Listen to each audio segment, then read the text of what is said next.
दोस्तों, मैं आपके लिए वीडियो बनाने में अपनी पूरी मेहनत और समय लगाता हूँ और जब मुझे आपका समर्थन नहीं मिलता, तो सच में दिल थोड़ी उदासी महसूस करता है। बस मेरी एक छोटी सी गुजारिश है कि मुझे थोड़ी सी मदद मिल जाए ताकि मैं आपके लिए और बेहतर सामग्री बना सकूं। आपका समर्थन मेरे लिए बहुत मायने रखता है। बम ने सारंग को जिने के बारे में सुंगजिन से मिलने के लिए आमंत्रित किया, तो सारंग के दोस्तों ने उसके साथ जाने की जिद की। ऐसा इसलिए क्योंकि वे नहीं चाहते थे कि सारंग उन मुश्किल परिस्थितियों का अकेले सामना करे, और इसके अलावा वे अपने आइडल सुंगजिन से मिलने का मौका भी नहीं गंवाना चाहते थे। जेबम ने आखिरकार उनके लिए सुंगजिन के विला में मुलाकात का इंतजाम किया।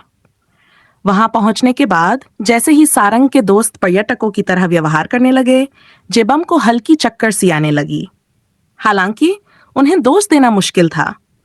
यूरोपीय शैली के उस बगीचे की खूबसूरती और बीच में खड़ा जेड क्रिस्टल वाटर फाउंटेन किसी को भी मंत्रमुग्ध कर सकता था। फव्वारे और बगीचे का यह अनोखा संयोजन किसी का भी दिल जीतने के लिए काफी था। जेबम और बियोमसेक भी जब पहली बार यहाँ आए थे, तो वे खुद भी इस दृश्य से स्तब्ध रह गए थे। इसलिए जेबम बच्चों की इस प्रतिक्रिया को पूरी तरह से समझ पा रहा था। बगीचे में अनगिनत तरह के फूल खिले हुए थे, लेकिन सारंग का ध्यान खासतौर पर ट्यूलिप पर गया। ट्यूलिप के रंग बिरंगे फूलों की कतारें उसके दिल को छू गईं।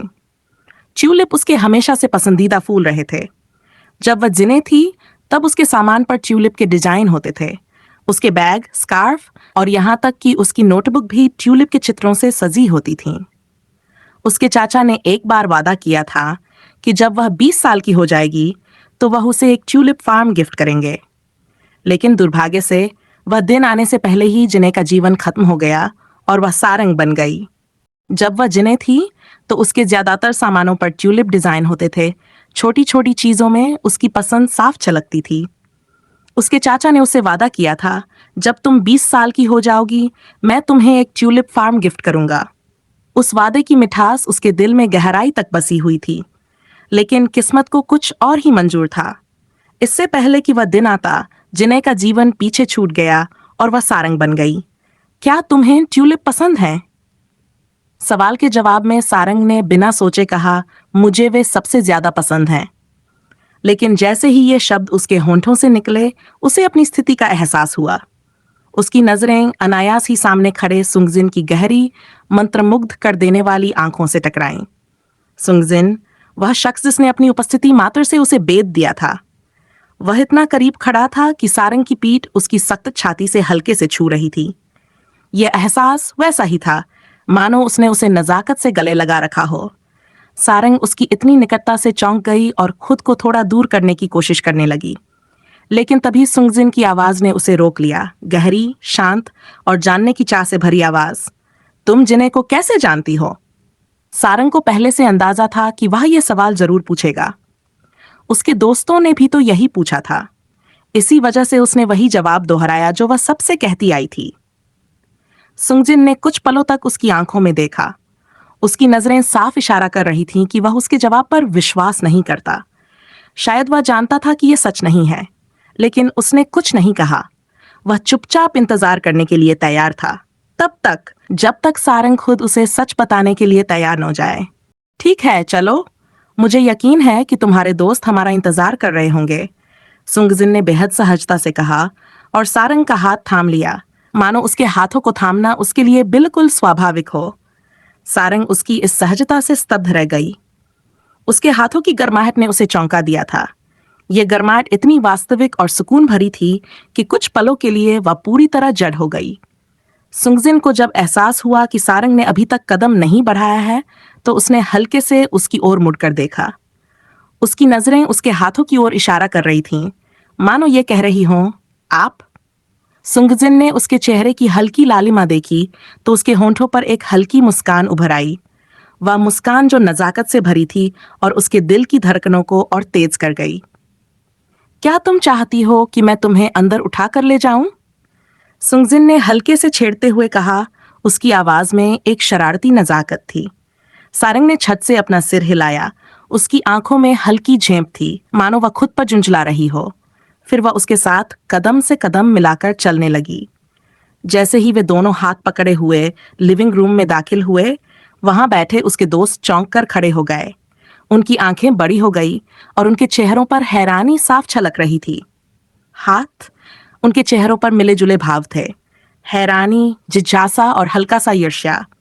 सारंग ने हल्के से सुंगजिन का हाथ छोड़ दिया और नजरें झुका ली, लेकिन सुंगजिन का चेहरा शांत और आत्मविश्वास से भरा था, जैसे उसके लिए यह बिल्कुल सामान्य बात हो।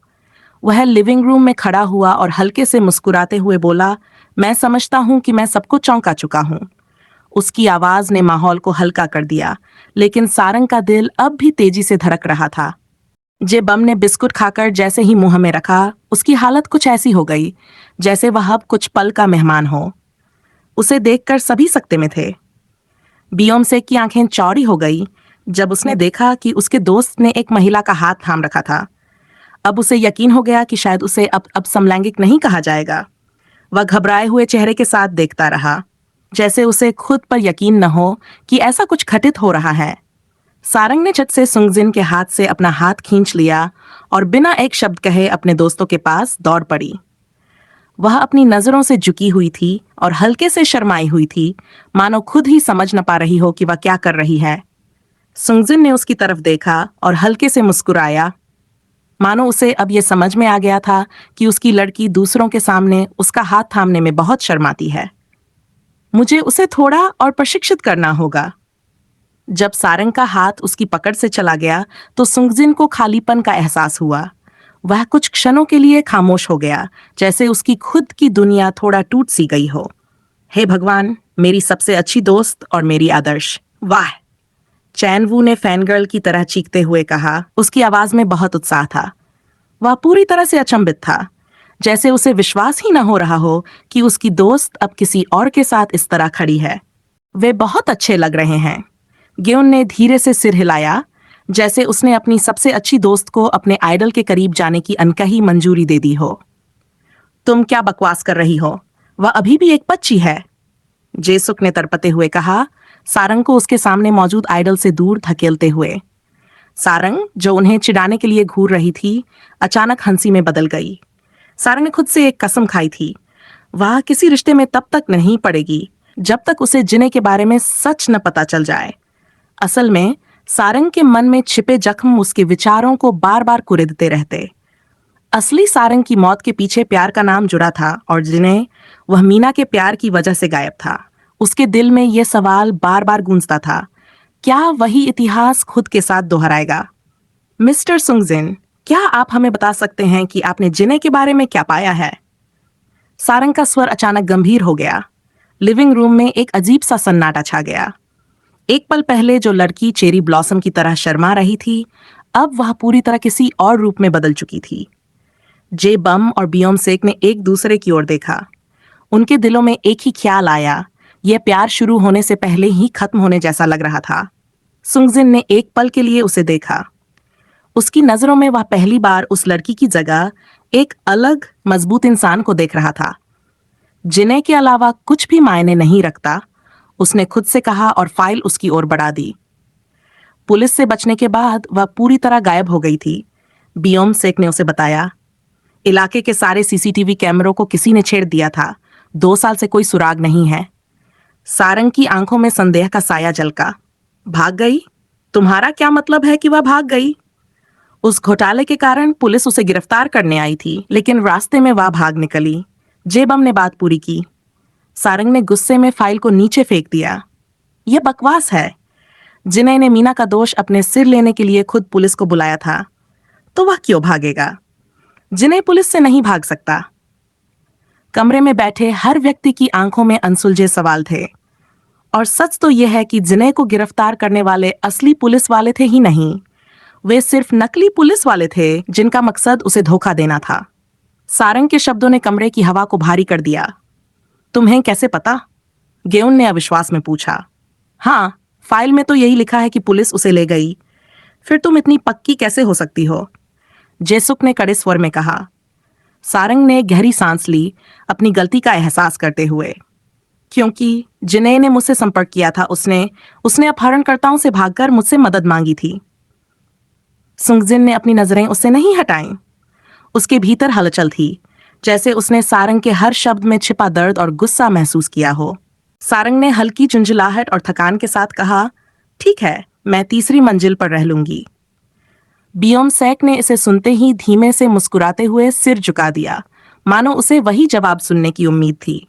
उसकी मुस्कान में एक अजीब सी चालाकी झलक रही थी, लेकिन उसने खुद को संयमित रखते हुए बड़ी विनम्रता से कहा, बहुत अच्छा निर्णय है, मैं आपको आपके कमरे तक ले चलता हूँ, वहां आपको आराम मिलेगा। सारंग को उसकी मुस्कान में कुछ असामान्य सा लगा, लेकिन वह चुप रही। वह सोचने लगी कि आखिर बियोम सेक की यह मुस्कान किस बात की गवाही दे रही है। क्या यह उसका विनम्र स्वभाव था, या इसके पीछे कुछ और था जिसे वह समझ नहीं पा रही थी। कमरे तक जाते समय बियोम सेक ने रास्ते भर विला के बारे में बताते हुए माहौल को सहज बनाए रखने की कोशिश की, लेकिन सारंग की बेचैनी और बढ़ गई। उसे महसूस हुआ कि इस विला की भव्यता के बावजूद यहाँ कुछ ऐसा था जो उसे अजीब और असहज महसूस करा रहा था। सारंग ने जैसे ही अपने बेडरूम से बालकनी का दरवाजा खोला, उसकी आंखें आश्चर्य से फैल गईं। बालकनी का नजारा किसी सपनों की दुनिया जैसा था। वहां एक छोटा सा कैंपिंग एरिया तैयार किया गया था, जिसमें रंग बिरंगे फूलों से सजा एक खूबसूरत लॉन और एक आरामदायक झूला झूल रहा था। रात के समय इन सब की चमक और भी गहरी लग रही थी। सारंग झूले पर लेट गई और आसमान में झिलमिलाते सितारों को निहारने लगी। हल्की ठंडी हवा उसके गालों को सहलाने लगी, और उस पल में उसे एहसास हुआ कि जो कुछ लिविंग रूम में हुआ था वह उसके मन में अब तक गूंज रहा है। चीजें उतनी आसान नहीं थी जितनी उसने सोची थी। पुलिस स्टेशन जाते समय जो घटना घटी थी वह अब भी उसे परेशान कर रही थी। उसने मीना का दोष अपने ऊपर क्यों लिया था? और सबसे बड़ी उलझन ये थी कि पुलिस की फाइल में ऐसा क्यों लिखा था कि वह खुद को पुलिस से बचाने में कामयाब रही? क्या मीना ने सच में फाइल के तथ्यों को बदलने की कोशिश की थी? सारंग नायक ने अपनी आंखें बंद की और धीरे धीरे वह याद करने लगी कि आखिर बेहोश होने के बाद क्या हुआ था। जब जिने ने अपनी आंखें खोली तो उसके सिर के पिछले हिस्से में भारीपन महसूस हुआ। वह हड़बड़ाकर उठने की कोशिश कर रही थी, लेकिन उसके हाथ पैर बंधे हुए थे। वह चारों ओर देखने लगी। क्या ये कोई खाली अस्पताल का वार्ड है? हर चीज धूल से ढकी हुई लग रही थी। तभी उसकी नजर पास पड़े कांच के टूटे टुकड़े पर गई। उसने किसी तरह उसे उठाया और रस्सी काटने लगी। उसकी धड़कनें तेज थीं, लेकिन किस्मत से जब तक उसने खुद को आजाद किया कोई अंदर नहीं आया। जिने ने धीरे धीरे दरवाजे की ओर कदम बढ़ाए। जैसे ही वह दरवाजा खोलने वाली थी, दरवाजा खुद ही खुल गया। जिने पल भर के लिए रुक गई, लेकिन जैसे ही उसने सामने खड़ी मीना को देखा, उसका दिल भर आया। वह दौड़कर मीना के गले लग गई। मुझे पता था कि तुम आओगी, मुझे यकीन था। मीना ने शांत भाव से जिने की तरफ देखा और कहा, हम यहाँ ज्यादा देर नहीं रुक सकते, आओ जल्दी चलो। जिने ने उसकी बात मान ली और दोनों चुपचाप वहां से निकलने लगे। सारंग उठो, सुंगजिन की आवाज ने सारंग को उसके सपने से बाहर खींच लिया। उसने आंखें खोली और पल भर के लिए खामोश रही। सपने में जो कुछ हुआ वह अब भी उसे अंदर तक झकझोर रहा था। सुंगजिन ने एक गहरी सांस ली और बालकनी के पास खड़े सारंग को देखा।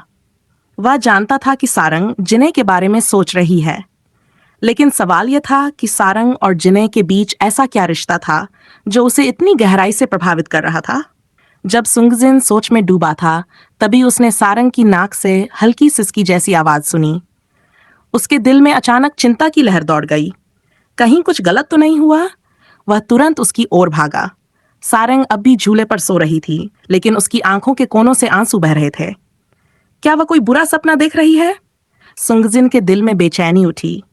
उसकी तकलीफ को देखकर उसके सीने में दर्द हुआ।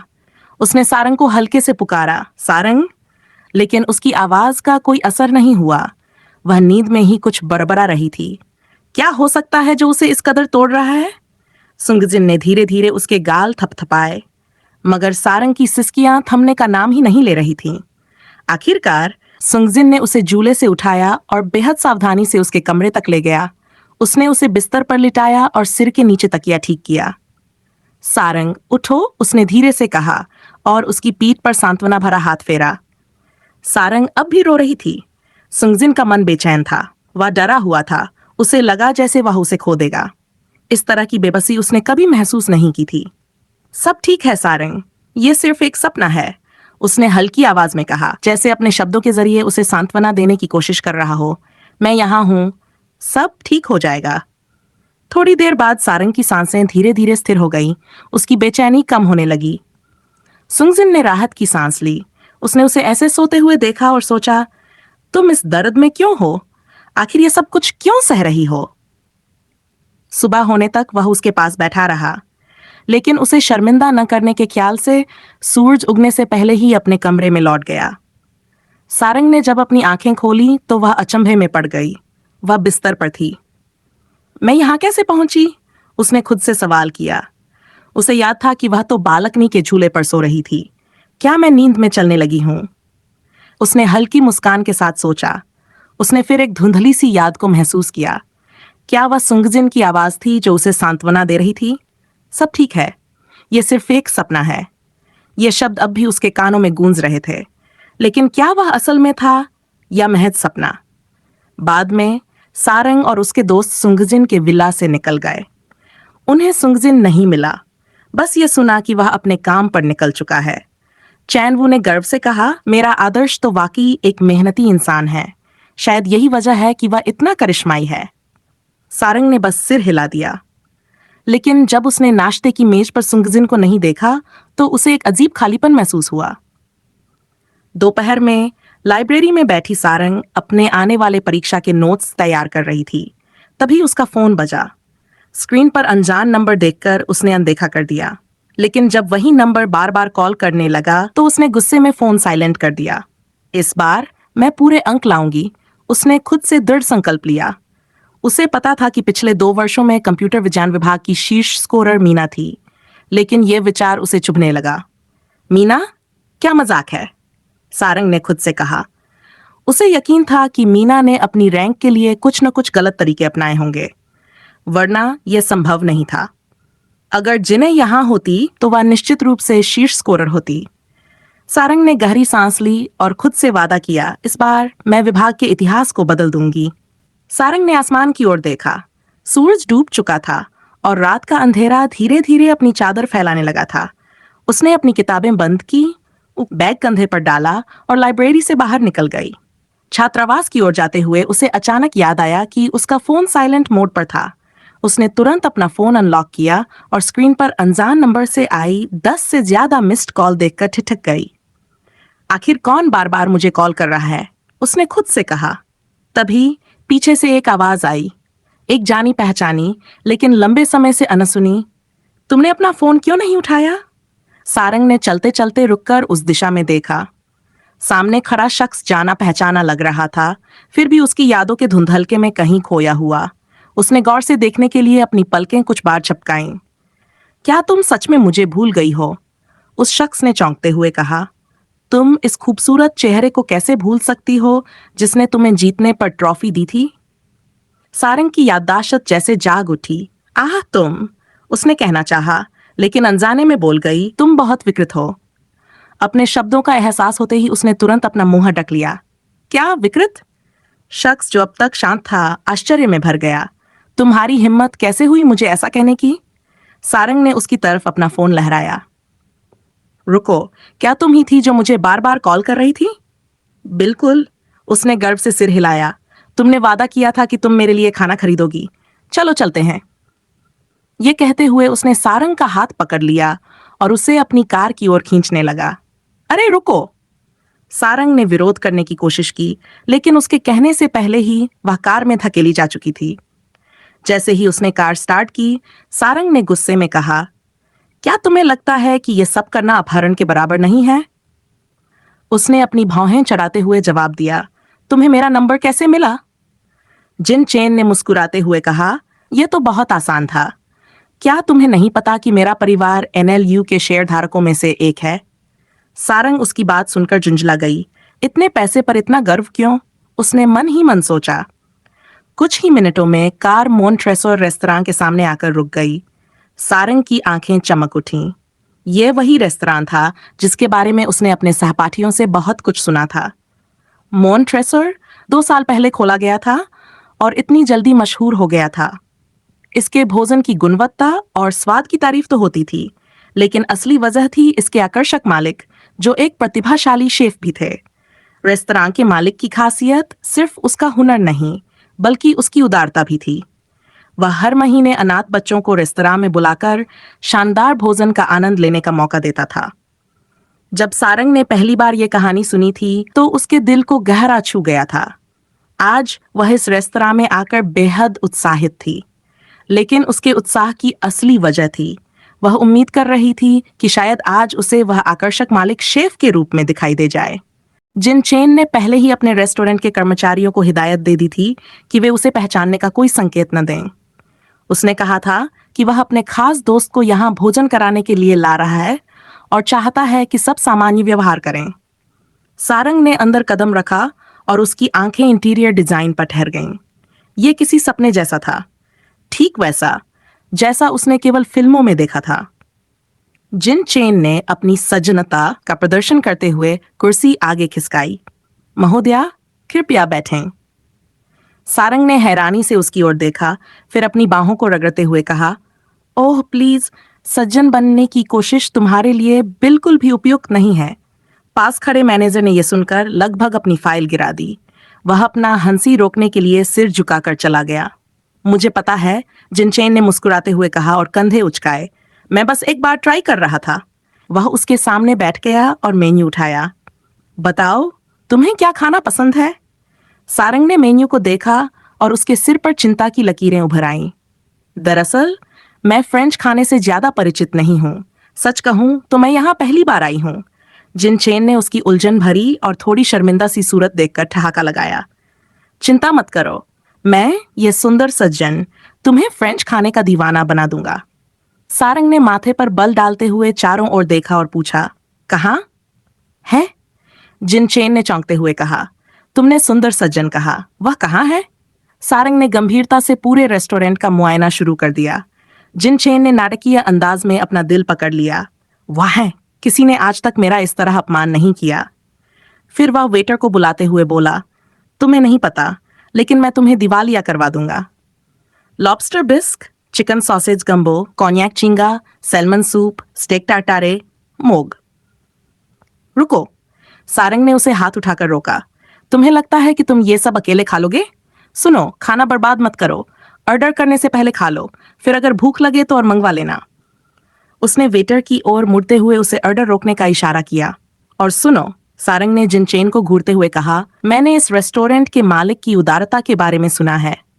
अगर उसने देखा कि तुम यहाँ खाना बर्बाद कर रहे हो तो उसका दिल टूट जाएगा। क्या तुम चाहते हो कि ऐसा हो? जिनचेन ने हल्की हंसी के साथ जवाब दिया, तुम्हारी चिंता और डांट से तो मैं पहले ही भर गया हूं। शायद मुझे अब खाना भी नहीं चाहिए। सारंग ने आंखें तिरछी कीं। बहुत मजाक हो गया। अब खाना ऑर्डर करो, लेकिन उतना ही जितना जरूरी है। जिनचेन ने मुस्कुराते हुए वेटर को सीमित ऑर्डर देने का इशारा किया। तुम वाकई एक चुनौती हो सारंग। सारंग ने सिर हिलाते हुए अपनी कुर्सी पर आराम किया। और तुम वाकई एक सिरदर्द हो जिनचेन। वातावरण हल्का लेकिन दिलचस्प बन चुका था। जिनचेन ने अपनी आंखों में एक शरारती चमक के साथ सारंग को देखा। उसे यहां लाने का असली कारण था लड़कियों की फ्रेंच खाने की पसंद और प्रतिक्रिया जानना। लेकिन अब उसके गंभीर और उत्सुक स्वभाव ने चीजों को और दिलचस्प बना दिया था। जब वह एनएलयू कैंपस के पास से गुजर रहा था, तो अचानक उसे वह लड़की याद आई जिसने प्रतियोगिता के दौरान वादा किया था कि वह उसके लिए खाना खरीदेगी। उस वादे ने उसे मुस्कुराने पर मजबूर कर दिया, लेकिन वह किस्मत पर भरोसा करने वाला नहीं था। उसने अपनी पहुंच का इस्तेमाल किया, उसका नंबर निकाला, खाया और तुरंत उसे कॉल कर डाला। पहली बार उसने फोन नहीं उठाया, दूसरी बार भी वही नतीजा रहा।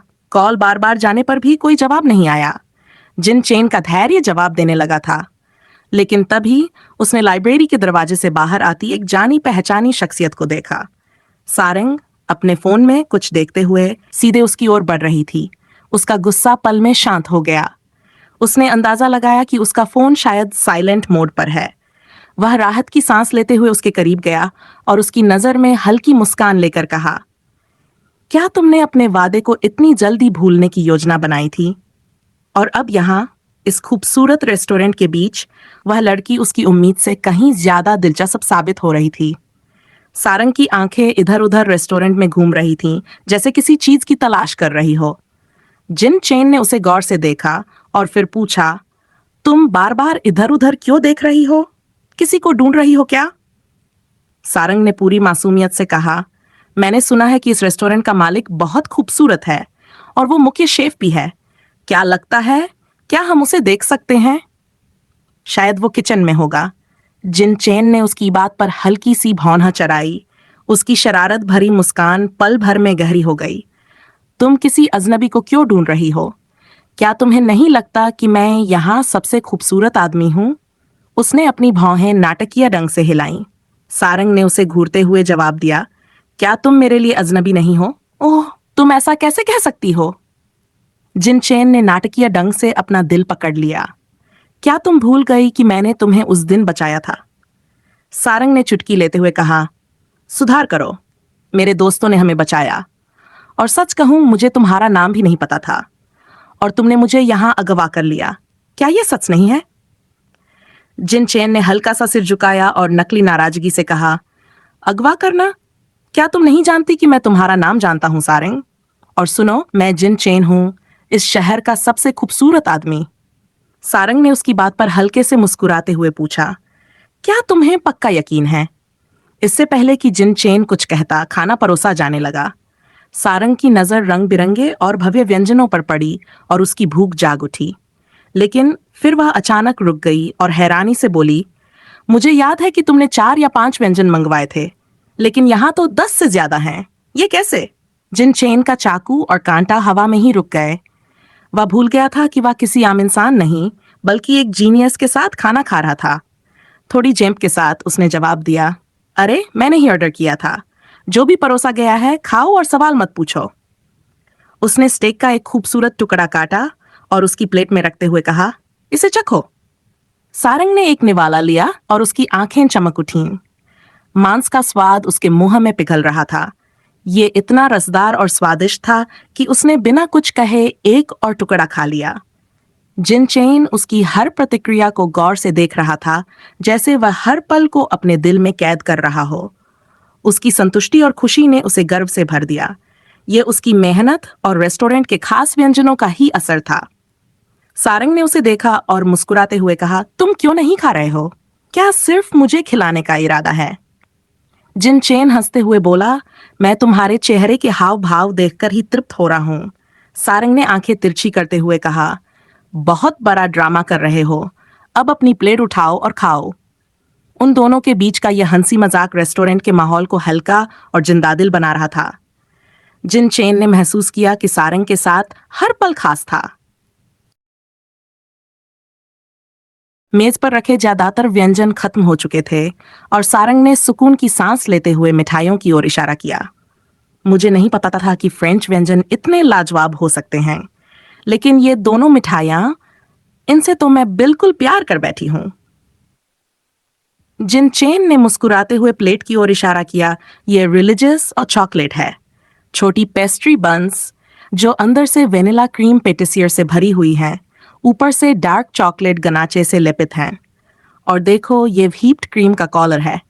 इसे देखकर लगता है जैसे यह एक नन की टोपी हो।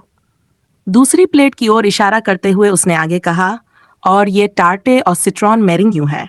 इसका स्वाद। सारंग ने बीच में टोकते हुए कहा, आप खाने के बड़े शौकीन लगते हैं, है ना? जिन चेन ने थोड़ा चौंक कर उसकी ओर देखा। उसके अचानक सवाल से वह हड़बड़ा गया। उसने पीछे झुकते हुए पूछा। सारंग ने मुस्कुराते हुए कहा, आपकी व्याख्या सुनकर ऐसा लग रहा है कि आप खाने पीने के लिए खूब घूमते हैं। जिन चेन अपने कंधे उछाते हुए जवाब दिया, तुमने सही पकड़ा। मुझे अलग अलग तरह के व्यंजन चखने का शौक है। यह मेरा जुनून है। सारंग ने हल्की मुस्कान के साथ जवाब दिया, ठीक है, अब मुझे बिल चुकाने दो। और वह टेबल से उठकर काउंटर की ओर चली गई। मैनेजर ने तुरंत स्थिति की गंभीरता को समझा।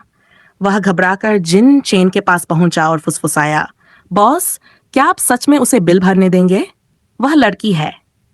जिन चेन ने बिना किसी अपराध बोध के जवाब दिया, उसने मुझसे वादा किया था कि वह मेरे लिए खाना खरीदेगी। और वैसे भी, क्या तुम चाहते हो कि मैं अपने ही रेस्टोरेंट का बिल चुकाऊं?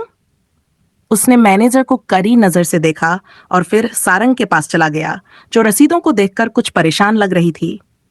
मैनेजर ने गहरी सांस लेकर सिर हिलाया। कोई आश्चर्य नहीं कि आप अब तक सिंगल हैं। बाकी कर्मचारियों ने भी चुपचाप सिर हिलाया। सारंग ने पार्किंग में पहुंचते ही जिनचेन का सामना किया। उसके चेहरे पर नाराजगी और रसीदें हाथ में थीं। क्या तुम सच में मुझे दिवालिया बनाने का इरादा रखते हो? उसने रसीदें उसके चेहरे के सामने लहराईं। जिनचेन ने ठंडी मुस्कान के साथ जवाब दिया, मैंने पहले ही तुम्हें चेतावनी दी थी। उसने मजाक करते हुए सारंग के बाल हल्के से झटके। उसकी चिढ़ाई हुई प्रतिक्रिया देखना उसके लिए वाकई मजेदार था।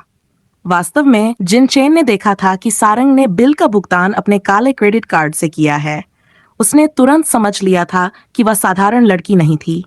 शायद वह किसी अमीर परिवार की उत्तराधिकारी थी जो विनम्रता का प्रदर्शन करना पसंद करती थी।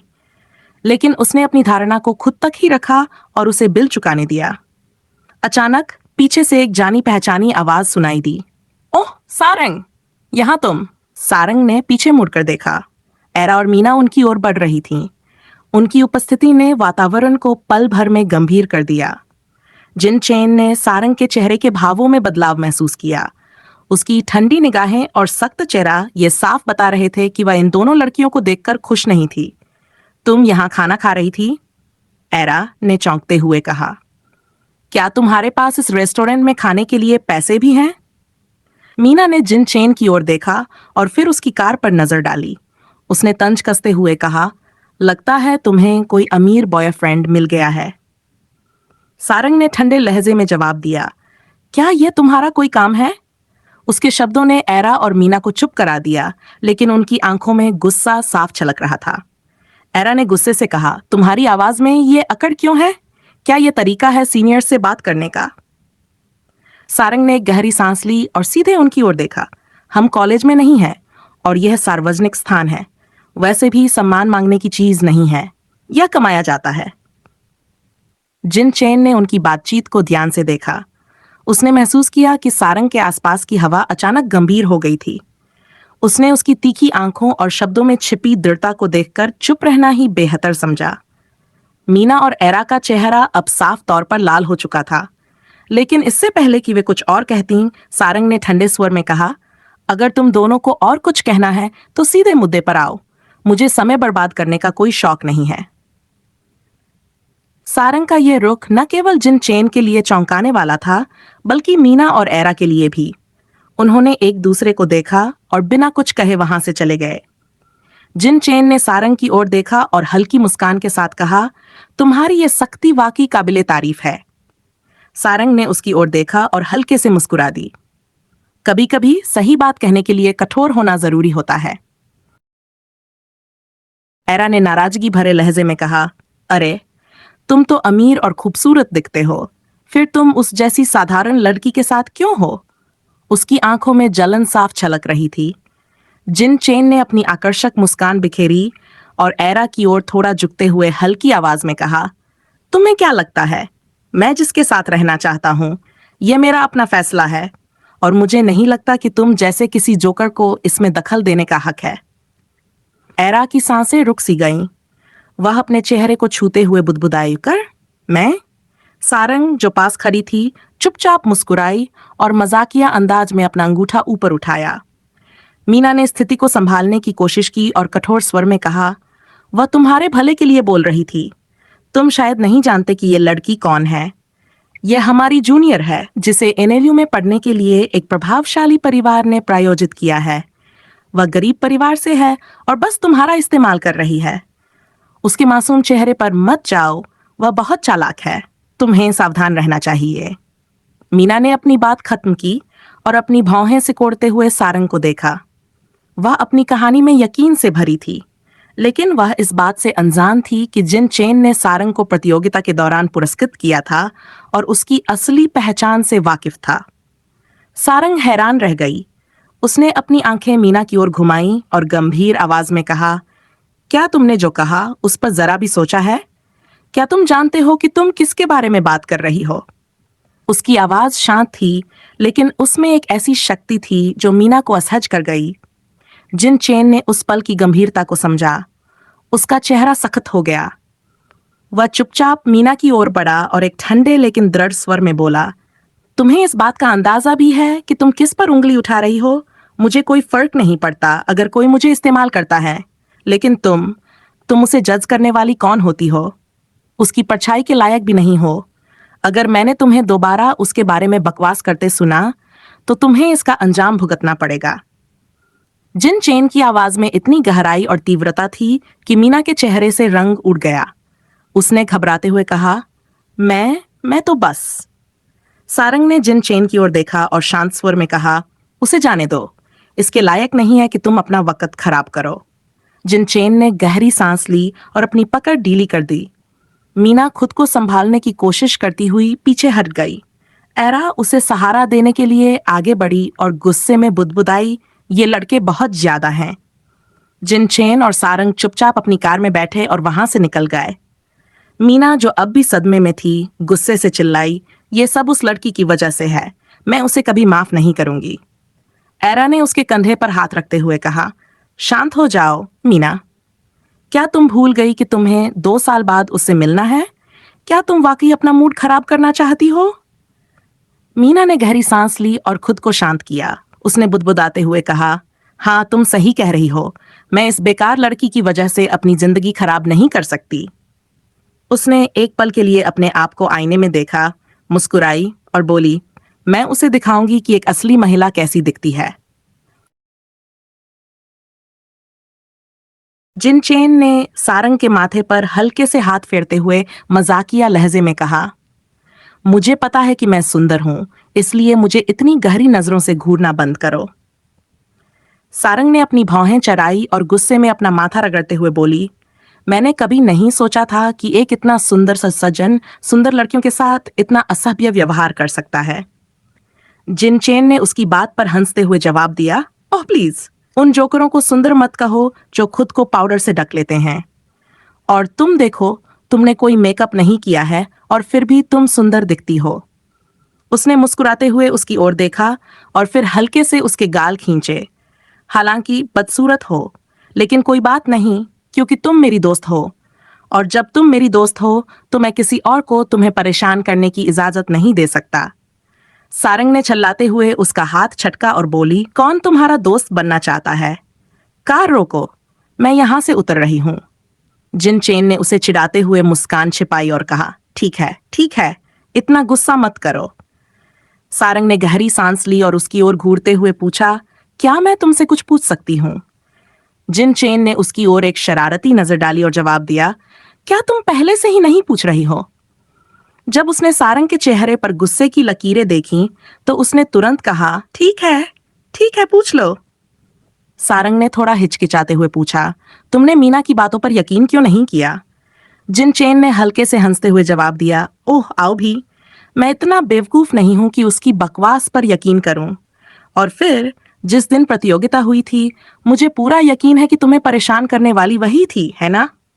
सारंग ने कोई जवाब नहीं दिया और खिड़की से बाहर देखने लगी, लेकिन मन ही मन वह यह सोचकर मुस्कुरा उठी कि उसके पास एक ऐसा दोस्त है जो उस पर आंख मूंद कर भरोसा करता है। जिन चेन ने अचानक पूछा, वैसे तुम्हारा और मीना का क्या झगड़ा है? लगता है तुम उससे वाकई नफरत करती हो। सारंग की आंखें एक पल के लिए गंभीर हो गईं। उसने अपने हाथों की मुट्ठी कसते हुए धीरे से कहा, मेरे शरीर की हर कोशिका उससे नफरत करती है। जिन चेन ने उसकी मुट्ठी को देखा और फिर उसकी आंखों में झांका। उसने महसूस किया कि उसके शब्दों के पीछे कोई गहरी कहानी छुपी थी। थोड़ी देर बाद सारंग ने देखा कि जिन चेन ने कार NLLU के छात्रावास की ओर नहीं मोड़ी। उसने चौंक कर पूछा, यह मेरा छात्रावास नहीं है? जिन चेन ने आंखें घुमाई और कहा, यह तो मुझे भी पता है, चलो मेरे साथ। वह उसे एक पुराने भवन में ले गया। अंदर जाकर उसने सारंग को एक पेंटब्रश थमाते हुए कहा, चलो पेंटिंग करो। सारंग ने चौंकते हुए कहा, तुम्हें लगता है कि मैं यहां मुफ्त में काम करूंगी? जिन चेन ने मुस्कुराते हुए जवाब दिया, ठीक है, अगली बार का डिनर मेरी तरफ से। सारंग ने उसकी बात पर सोचते हुए हल्की मुस्कान दी और पेंटिंग शुरू कर दी। कुछ घंटे बाद जब उसने देखा कि वह छात्रावास के कर्फ्यू का समय चूकने वाली है, तो उसने जिन चेन को छोड़े जाने के लिए कहा। आखिरकार दोनों समय पर छात्रावास पहुंच गए। रास्ते में चलते हुए सारंग को अचानक एहसास हुआ कि जिन चेन ने उसे पेंटिंग करने के लिए इसलिए बुलाया था ताकि वह मीना के तानों और गुस्से से ध्यान हटा सके। उसने एक गहरी सांस ली और हल्की मुस्कान के साथ सोचा, ऐसे दोस्त वाकई बहुत दुर्लभ होते हैं। ब्योल ने पानी का गिलास बढ़ाते हुए पूछा, वह लड़की तुम कहाँ चली गई थी? सारंग ने गिलास एक ही घूंट में खत्म कर दिया और राहत की सांस लेते हुए जवाब दिया, बस एक दोस्त के साथ डिनर किया था। गेउन, जो अपने असाइनमेंट में व्यस्त थी, अचानक चौंक कर खड़ी हो गई और सीधा सारंग के सामने आ गई। दोस्त? कौन दोस्त? सारंग ने खुद को फंसा हुआ महसूस किया। उसने गहरी सांस ली और असहज होकर कहा, तुम लोग भी उसे जानते हो। गेउन और ब्योल ने एक साथ जवाब दिया, कौन? बताओ। गेउन ने अनुमान लगाते हुए आंखें चौड़ी की, कहीं वह बिग बॉस तो नहीं? ब्योल ने मुस्कुराते हुए सारंग की बाजू को हल्के से थपथपाया और आंखें मटकाते हुए कहा, ओह, तो तुम डेट पर गई थी है ना? सारंग ने छल्लाकर उसकी तरफ देखा और हाथ छटका, क्या बकवास कर रही हो? वह नहीं है। गेउन और ब्योल ने एक दूसरे को संशय भरी नजरों से देखा। गेउन ने सीधा सवाल किया, अगर वह बिग बॉस नहीं है तो फिर कौन है?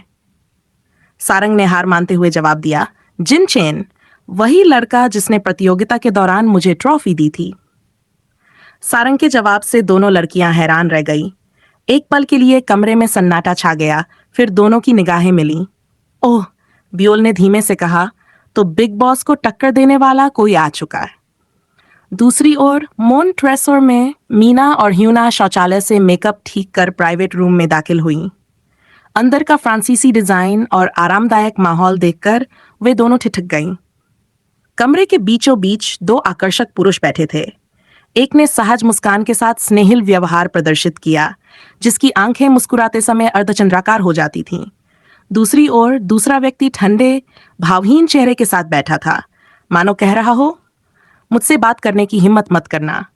मीना की नजर पहले मिंजे पर पड़ी और वह खुशी से उछलती हुई उसकी ओर दौड़ी। मिंजे, बहुत समय हो गया है। उसने उसे गले लगाया। मिंजे ने स्नेह से उसके सिर पर हाथ फेरते हुए मुस्कुराकर कहा, हाँ, सच में बहुत समय हो गया। मीना ने फिर दूसरे लड़के ये जून की ओर देखा। उसकी ठंडी लेकिन घातक खूबसूरती ने मीना को एक पल के लिए अवाक कर दिया। तुम अब भी वैसे ही हो, ये जून। ठंडे और बेहद सुंदर। ये जून ने केवल सिर हिला दिया, बिना कुछ कहे। मिंजे ने मीना के लिए कुर्सी खींच दी। बैठो। ह्यूना ने घबराते हुए ये जून की ओर देखा। उसकी ठंडक भरी उपस्थिति से कांपते हुए धीरे धीरे बोली, हाय, ये जून, क्या तुम्हें याद है? मैं ह्यूना हूं, मीना की सबसे अच्छी दोस्त। ये जून ने एक बार फिर सिर हिलाया। ह्यूना ये देखकर खुशी से चहक उठी। उसे उम्मीद नहीं थी कि ये जून उसे याद रखेगा। वह मन ही मन सोच रही थी कि शायद उसके पास एक मौका है। मीना ने अपनी उत्सुकता दबाते हुए पूछा, तुम दोनों कब तक यहां रुकने की योजना बना रहे हो? मिंजे ने गहरी सांस लेते हुए जवाब दिया, सारे बड़े प्रोजेक्ट पूरे हो गए हैं तो हमने यहां बसने का फैसला किया है। लेकिन ये जून मेरी कंपनी छोड़ना चाहता है। बोली, क्यों? क्या तुम दोनों के बीच कोई बहस हुई?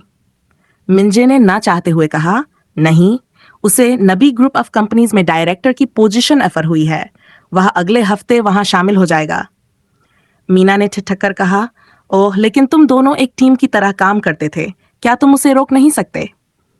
मिंजे ने हल्के से मुस्कुराकर जवाब दिया, मैं कोशिश कर रहा हूं, लेकिन ये जून, वह वही करता है जो वह चाहता है।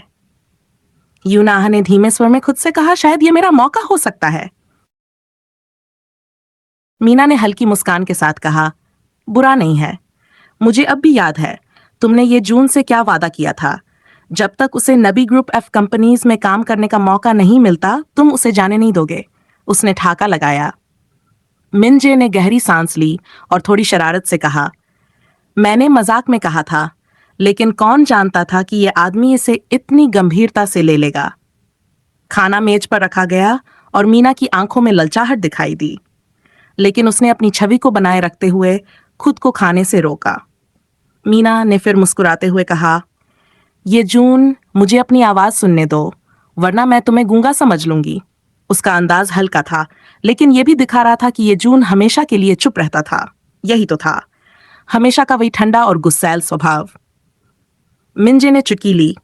तुम जानते हो ना वह कितना बोरिंग आदमी है, हमेशा उसी पोकर फेस के साथ।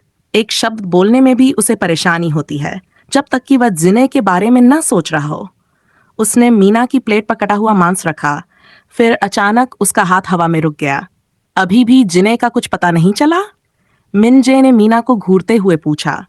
ये जून ने अपनी कांटे की पकड़ और मजबूती से बढ़ा ली। उसकी नजरों में कुछ था, एक गहरी समझ या खामोशी जो पूरी तरह से अलग थी। मीना का चेहरा कुछ बदल गया, एक गहरा दुख उसके चेहरे पर दिखने लगा।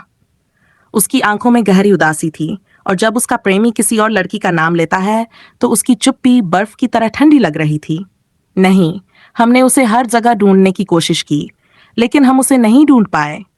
मीना की आंखों में आंसू भर आए। ह्यूनाह ने अपनी होंठ को काटते हुए कहा, बेचारी मीना, पिछले 2 सालों से वह जिने को ढूंढ रही है। उसे किसी भी दिन चैन से सोने का वक्त नहीं मिला। वह ठीक से खा भी नहीं पा रही। मीना ने जिने को ढूंढने में बहुत पैसे खर्च किए, लेकिन कोई नतीजा नहीं आया। उसे इस हाल में देखकर मेरा दिल टूट जाता है। मीना ने अंदर ही अंदर ह्यूनाह की मदद को महसूस किया और हल्की मुस्कान के साथ कहा, वह मुझे ढूंढने क्यों नहीं आई? क्या मैं उसकी बहन नहीं हूं? सबको पता है कि मैं उससे कितना प्यार करती हूं, लेकिन वह जिन्हें मेरे साथ ऐसे ऐसे कर सकती है। उसकी आंखों से आंसू गिरने लगे। दर्द और आक्रोश का मिश्रण उसके चेहरे पर था। माँ और पिताजी उसके लिए बहुत चिंतित थे। इस पूरे दृश्य ने मीना और ह्यूना के दिलों को चीर डाला था। उन्हें देखकर ऐसा लगता था जैसे पूरी दुनिया उनके खिलाफ हो, और फिर से वही बेवकूफ सारंग, और अब जिन्हें की यादें उन्हें और दर्द दे रही थीं। मिनजे ने मीना के आंसू धीरे से पोंछते हुए कहा, कोई बात नहीं, रोना मत। वह तुमसे मिलने जरूर आएगी, बस रो मत मीना। उसने उसे अपने पास खींचते हुए गले लगा लिया। मीना ने यह मौका पाते हुए मिंजे को गले लगा लिया। उसकी आंखों में कुछ खास था। जिने, क्या तुम ये सब देख सकते हो? क्या तुम देख सकते हो कि मैं किसे गले लगा रही हूं? चिंता मत करो, मैं उसका ध्यान अच्छे से रखूंगी। सारंग, क्या तुमने अच्छी तैयारी की है? जेसुक ने चॉकलेट बार की पेशकश की, जो उसे हाल ही में बहुत पसंद आ रही थी। उसकी आवाज में एक हल्का उत्साह था। मैंने किया, लेकिन मुझे नहीं लगता कि तुम्हारी गर्लफ्रेंड ने किया है। सारंग ने कोने में बैठी बियोल की ओर इशारा करते हुए मुस्कान के साथ कहा। जेसुक अपनी रूठी हुई गर्लफ्रेंड के पास गया और उसे प्यार से सिर पर हाथ फेरा। अगर वह असफल भी हो जाए तो मुझे कोई आपत्ति नहीं है, मैं उसका साथ दे सकता हूं, उसने कहा, और बाकी लोग इस दृश्य को देखकर ईर्ष्या से सिर घुमा रहे थे। आजकल ये दोनों हमारे सामने अपने प्यार का दिखावा कर रहे हैं, सिंगल्स को चोट पहुंचा रहे हैं, चैन वू ने सिर किताब में छिपाते हुए कहा। अपनी नजरों में एक हल्की सी नफरत थी। तुम सही कह रही हो, गेउन ने सिर हिलाते हुए कहा। उसकी आवाज में एक चुटकिला था। इस बीच वह मिस्टर ये जून हैं, हमारे नए डायरेक्टर। जेबम ने ये जून को सुंगजिन और बियोमसेक से मिलवाया। मैं भविष्य में तुम्हारी उपलब्धियों को देखने के लिए उत्सुक हूं, सुंगजिन ने उत्साहित होकर ये जून से कहा, जो चुपचाप खड़ा था। तुम करोगे? ये जून ने अपनी भावशून्य नजरों से उत्तर दिया और फिर बिना कुछ कहे अपने कमरे की ओर बढ़ गया। बियोमसेक ने फुसफुसाते हुए कहा, तुमने एक और ठंडे चेहरे की भर्ती क्यों की? क्या सुंगजिन पर्याप्त नहीं था? मैंने नहीं किया। यह सुंगजिन था जिसने उसे भर्ती किया और कहा कि ये जून उसकी सभी अपेक्षाओं को पूरा करता है। जिबम ने कंधे उचकाए, हल्के से असमर्थ होकर। उम्मीदें मेरे पैर, मैंने सुना है कि ये जून ठंडे दिल का व्यक्ति था, बियोमसेक ने कहा। उसकी आवाज में हंसी का एक हल्का टुकड़ा था। हमारे बिग बॉस से भी ज्यादा? जेबम ने अपनी भौहें उठाई शंका में। बियोमसेक ने सिर झटका। नहीं, निश्चित रूप से नहीं, कोई भी हमारे बिग बॉस की निर्दयता की तुलना नहीं कर सकता। सुंगजिन ने अपनी नजरें घुमाते हुए देखा। दोनों सहायक उसकी पीठ के पीछे उसके बारे में गपशप कर रहे थे। फिर उन्होंने एक और सवाल किया। मुझे लगता है कि तुम दोनों आजकल काफी फ्री हो। इस देश घूमने का क्या ख्याल है? बियोमसेक ने तुरंत घुटने टेक दिए। बॉस, मैं जीना चाहता हूं। आपके छाया रक्षक और निजी सहायक के रूप में मैं कभी आपका साथ नहीं छोड़ सकता, जेबम ने मजाक करते हुए अपने माथे का पसीना चुपके से पोंछा। फिर सुंगजिन की नजरें जेबम से मिली। हम? सारंग के बारे में क्या? वह कैसी है? सुंगजिन ने सवाल किया। उसकी आंखों में एक अजीब सी चमक थी। जेबम ने गहरी सांस ली। क्या वह अपने बॉस से सच कह सकता था? उसने सोचा। जेबम, तुम किसका इंतजार कर रहे हो? बियोम सेक ने उसकी बांह हिलाते हुए कहा। जेबम जानता था कि उसे छिपाने का कोई फायदा नहीं है, इसलिए उसने अनिच्छा से रिपोर्ट सुंगजिन की मेज पर रख दी। सुंगजिन ने रिपोर्ट ली और पढ़ना शुरू किया। जैसे ही उसने सारंग और जिन चेन की पेंटिंग करते हुए तस्वीरें देखीं, उसका चेहरा काला पड़ गया। वह कौन है? सुंगजिन ने तस्वीर को मेज पर फेंक दिया। उसकी आवाज में गुस्सा और निराशा थी। हे भगवान, क्या वह धोखा दे रही है? बियोम सेक ने तस्वीर उठाई और चौंकते हुए कहा, रुको, जब तुम दोनों रिलेशनशिप में नहीं हो तो ये धोखा कैसे हो सकता है? उसने चौंकते हुए सुंगजिन की ओर देखा और फिर उसकी आंखों में बढ़ती हुई निराशा को महसूस किया। वे दोनों बहुत अच्छे लग रहे हैं। लेकिन जब उसने सुंगजिन के गहरे चेहरे को देखा, उसका गला भर आया। यह शायद उसी आदमी ने सारंग को सबसे पहले बहकाया होगा। चिंता मत करो, वह तुम्हारी है। कोई भी तुम दोनों को अलग नहीं कर सकता। बियोम सेक ने तस्वीर को टेबल पर रखा और जेबम के पीछे छिपते हुए कहा, उनके बीच कुछ नहीं है। वे सिर्फ एक साथ डिनर पर गए और मीना और ह्यूना से मिले। मुझे लगता है कि उनके बीच कुछ तीखी बहस हुई थी और इस आदमी ने सारंग को उसका मूड ठीक करने के लिए ले लिया होगा। इसके अलावा वे कभी मिले नहीं हैं। जेबम ने यह सब धीरे धीरे कहा, कोशिश कर रहा था कि उसके शब्दों से सुंगजिन को राहत मिल सके। सुंगजिन ने कुछ क्षणों तक टेबल पर हाथ मारा, गहरी सोच में डूबे हुए, और फिर कहा, मुझे लगता है कि प्रथम वर्ष के छात्रों की अंतिम परीक्षाएं चल रही हैं, है ना? हाँ, जेबम ने सिर हिलाया, थोड़ा अनमना। एनएलयू को सूचित करें कि हम प्रथम वर्ष के छात्रों की भर्ती कर रहे हैं। उन्हें अपनी परीक्षा समाप्त करने के बाद रिपोर्ट करना होगा। सेमेस्टर की 1 महीने की छुट्टी नबी ग्रुप में इंटर्न के रूप में बितानी चाहिए। सुंगजिन के शब्दों ने बियोम और जेबम दोनों को चौंका दिया। अरे क्या तुम पागल हो गए हो? नबी ग्रुप ऑफ कंपनीज छात्रों को इंटर्न के रूप में भर्ती कर रही है? बियोम सेक ने हैरान होकर कहा। उसकी आवाज में आक्रोश और विस्मय का मिला जुला भाव था। हाँ बॉस, ध्यान से सोचो, वे सिर्फ प्रथम वर्ष के छात्र हैं जिन्होंने स्नातक भी नहीं किया है। उन्हें क्या पता होगा? जेबम ने सहमति में कहा। उसकी आवाज में चिंता थी। नबी ग्रुप में काम करने वाले लोग दुनिया भर से आए कुलीन वर्ग के थे। वे सख्त चयन प्रक्रिया से गुजरते थे और अभी तक केवल स्नातक हुए लोग ही उनके साथ काम करने में सक्षम होते थे। ऐसे में पहले वर्ष के छात्रों की भर्ती से यह सब हंसी का विषय बन सकता था। यह मेरी कंपनी है, मैं जिसे चाहूं उसे भर्ती कर सकता हूं। इसके अलावा, क्या तुम भूल गए कि सारंग ने जू वॉन को कैसे हराया था? क्या तुम में उसे हराने की हिम्मत है? सुंगजिन की गहरी आवाज में ठान लिया हुआ एक पल था। बियोम सेक की आंखों में एक चमक आई। बस इतना कहो कि तुम सारंग को अपनी नजरों में रखना चाहते हो। जेबम, चलो और एनएलयू को सूचित करते हैं। बियोम सेक ने यह कहकर जेबम को इशारा किया और जेबम सिर झुकाकर बाहर निकलने को तैयार हो गया। जब वे दोनों कमरे से बाहर निकले तो सुंगजिन ने उस तस्वीर को देखा जिसमें सारंग खिलखिलाकर मुस्कुरा रही थी। यह उसकी आंखों को चुभ गया और उसके चेहरे पर गहरी खामोशी छा गई। क्या तुमने सुना है कि नबी ग्रुप ने नोटिस भेजा है कि वे इंटर्न की भर्ती कर रहे हैं? हाँ, यह वाकई चौंकाने वाला है, एक साथी ने उत्सुकता से कहा। क्या वे सिर्फ कुलीन वर्ग से ही भर्ती करते हैं? अब उन्होंने एनएलयू को क्यों चुना? सभी इंटर्न नहीं हो सकते। वे सिर्फ हमारे प्रथम वर्ष के छात्रों को स्वीकार करते हैं। हम द्वितीय वर्ष के छात्रों और हमारे वरिष्ठ छात्रों को शामिल नहीं कर सकते। एक और आवाज आई जिसमें चिंता का मिश्रण था। मुझे लगता है कि यह उस प्रथम वर्ष के छात्र की वजह से है जिसने मेरे आदर्श जू वॉन को हराया था। या फिर क्या तुम्हें लगता है कि नबी ग्रुप हमारी तरफ भी देख रहा है? मीना, क्या तुमने सुना? एरा ने खबर सुनते ही मीना के पास दौड़ते हुए पूछा। हाँ, मैंने सुना। एक बार प्रथम स्थान प्राप्त करने में इतनी बड़ी बात क्या है? क्या मैं 2 साल तक इसे नहीं जीती थी? नबी ग्रुप ने मुझे अपना इंटर्न बनने का प्रस्ताव क्यों नहीं दिया? अब क्यों? मीना ने गुस्से में आकर अपना बैग जमीन पर फेंक दिया। उसकी आवाज में खीज और हताशा थी। मीना, शांत हो जाओ, ह्यूना ने उसे सख्ती से कहा, फिर प्यार से उसकी पीठ थपथपाई। ये जून के वहां काम करने पर कोई बड़ी बात नहीं है। हम सारंग को अयोग्य घोषित कर सकते हैं ताकि वह इंटर्न के रूप में शामिल न हो सके। मीना एक पल के लिए चुप हो गई, फिर उसने गहरी सांस ली। क्या तुम्हें लगता है कि ये जून हमारी बात से सहमत होगा? क्या तुम्हें नहीं पता कि वह मेरे पिता जैसा ही है?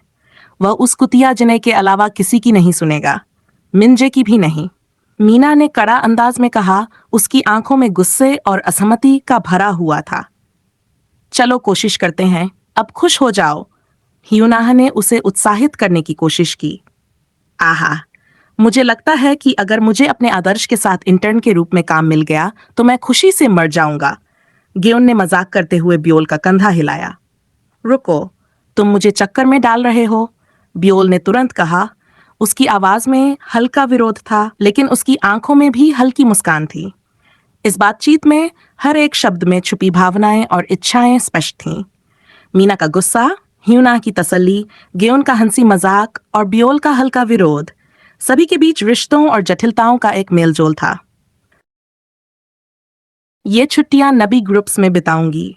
मुझे वापस आने का कोई अफसोस नहीं है। चैनवू मुस्कुराते हुए टेबल पर लेट गया। उसकी आंखों में एक आत्मविश्वास और आनंद था, जैसे उसने कोई बड़ी जीत हासिल की हो। बहुत ड्रामा क्वीन है। जेसुक ने हंसी में सिर हिलाया, फिर उसने हल्के से सारंग की तरफ देखा। क्या तुम भी खुश हो कि तुम नबी ग्रुप्स में शामिल हो पा रहे हो? उसकी आवाज में कुछ सवाल था, जैसे वह यह समझने की कोशिश कर रहा हो कि सारंग की क्या सोच है। सारंग ने एक पल के लिए चुप रहकर जवाब दिया और फिर उसने दृढ़ता से कहा, नहीं, मैं नबी ग्रुप्स में इंटर्न नहीं बनने जा रहा हूं। उसकी आवाज में स्पष्टता थी, जैसे वह अपने फैसले में पूरी तरह से संजीदा हो। उसकी बातों में कोई संकोच नहीं था, बल्कि यह एक आत्मविश्वास से भरी हुई प्रतिक्रिया थी जो दर्शाती थी कि वह खुद पर विश्वास करता है।